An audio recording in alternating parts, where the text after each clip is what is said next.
I'm Dan Harris in Signers Hall at the National Constitution Center in Philadelphia.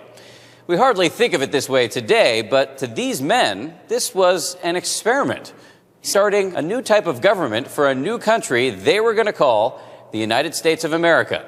Not only was there no guarantee that it would work, but history pretty much told them it wouldn't. In their day, nations were run by rulers, not rules. Kings and emperors told everyone else what to do. A government run by the people themselves, that was an old idea, but it had never quite worked. People fight with each other. It's human nature. People are messy. They have their own interests, and they disagree. All rulers knew that it took armies to keep the people under control. But these men believed it took a constitution, that they could create institutions that would let conflict occur, deal with it, and that people would accept the outcome.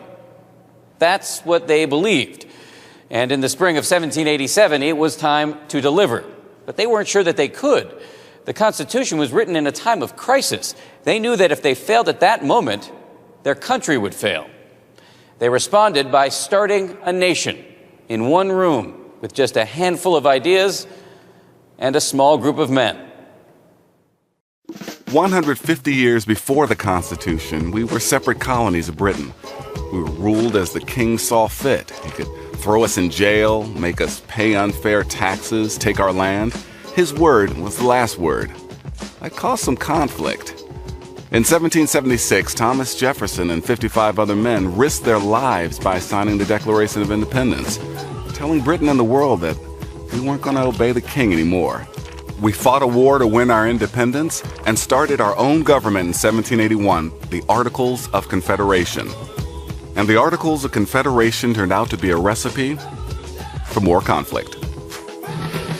Yeah, the first Constitution of the United States was a failure. The Articles of Confederation really did not bind the new states together into one nation. The Articles of Confederation were actually called a League of Friendship.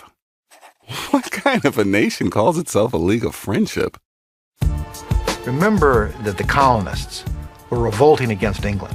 They were revolting against a monarchy, and they were revolting against a parliament that had total power. What they wanted to do was to prevent anybody or any group of people, any institution in this country, from having that kind of power over their lives.